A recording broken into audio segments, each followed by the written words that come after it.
Welcome to Dinosaur Provincial Park, one of over a dozen World Heritage Sites in Canada and home to the largest concentration of late Cretaceous dinosaur fossils in the world.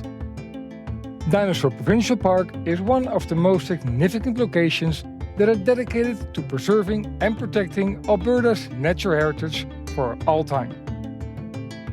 There are several hiking trails that you can do. There are short and easy ones, there are tougher ones. The Grey Trail is done by car, and then there are several stops along the way where you can see fossil displays. Inside there's also an exhibition for $2 with some dinosaur bones.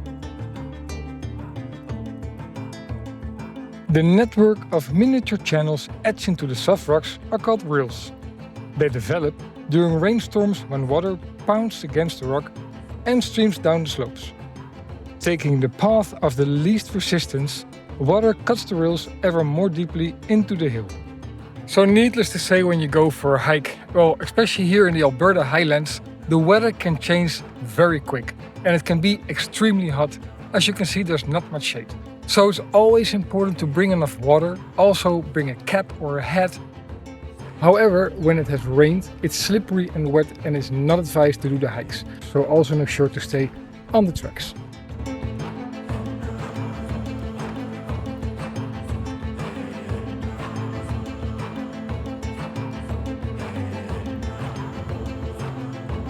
This is really beautiful to see the Badlands from different perspectives.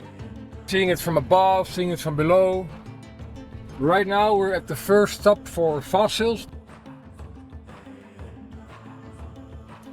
So it's really cool. You got several hiking places here, but you can also do this drive. A couple of places where you can watch fossils. And of course there's a camping ground, you can stay the night, so you can really make this a day or a weekend out, and it's well worth your time. So let's continue exploring. And trust me when I say that the footage doesn't do justice to seeing it in real life. Up to our final pit stop.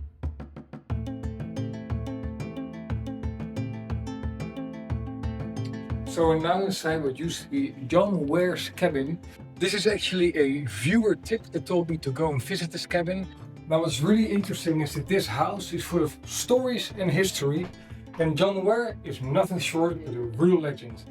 John Ware was one of the first pioneers here. He had a house built close to the river, and then a flood washed away his entire house. Same flood, a lot of driftwood that had broken free. It was coming down the river from a sawing mill. So he dragged the wood out of the river and rebuilt a new cabin, which is where we're standing right now. Now it's just more merely a museum, but it's still nice to see.